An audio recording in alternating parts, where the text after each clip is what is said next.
I am Steve Huford. I work with my wife, Amy Turnbull, and our family, making cheese on our family farm and sheep dairy in Southwest Washington. We bought the farm 5 years ago, and the first year we learned how to keep the sheep alive. The second year we built the milk parlor, learned how to milk sheep, and the third year we built the creamery and started making cheese. So we've been making cheese for 2 years.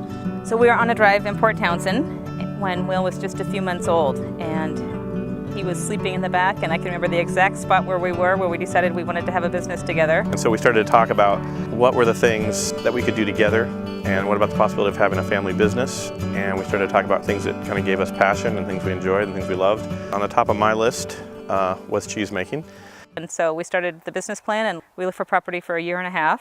When we found this piece of property, it was really kind of everything that we had been dreaming of in terms of the barn and the river and being on a major highway and the location and the aesthetic qualities of it. So we took a leap of faith and we purchased the property, and it's been a journey.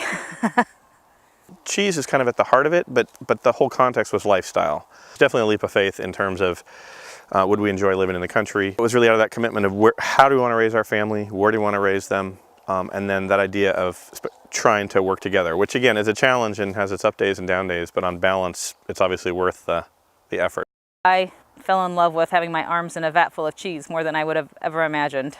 That part I love. And I think just kind of the spirituality of being outside and on the farm, that's been a blessing. We weren't sure we'd like it, and we both really fell in love with living out here.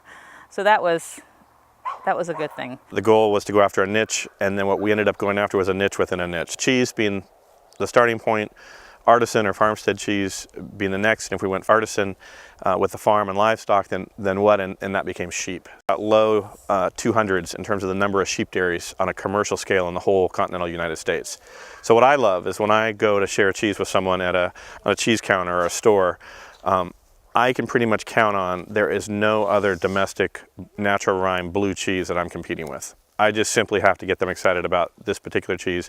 They don't have to wonder how it's going to displace the other 5 they have, or how it's going to sit with those. So in that regard, I think we called it. The sheep milk, the novelty of that, the uniqueness of it. I mean, I meet people every day who think sheep milk, we don't make cheese out of sheep milk. You know, even though they will have had Roquefort, there's just not the consciousness in U.S. society of sheep milk cheeses. We chose blue partly because we love it. When people eat our cheese, I want them to feel that love. I want that to come through in our cheeses. Energetically, emotionally, spiritually, I want them to be able to feel that presence come through. We've had the opportunity to buy this piece of property. One of our goals is also to share it with a larger community so that people can come here and experience what it means to have a farm and see cheese being made and see the animals being milked and the farm, and a working farm in process. You know, this is not the economy you would necessarily choose to start a family agricultural-based business in Western Washington. But ultimately, I feel like the formula will work. The challenges have been the financial piece, which really isn't about the cheese. If we had not enjoyed making cheese, if we had not enjoyed eating our cheese, if we had not enjoyed selling our cheese and sharing it with people, all of that would be like a failure of the core kind of vision and mission of what we're about. That's never been the problem. Our original business model was 100% sheep. To survive, we got 6 jerseys, milked them for 1 winter. To save my marriage, I moved them down the road. We buy cow milk now from a family dairy. Our most popular cheese is a blend cheese, so I was humbled, and I'm now a proud believer in cow milk and sheep milk blend cheeses. But it's been a fascinating journey. Pragmatism meets idealism every day.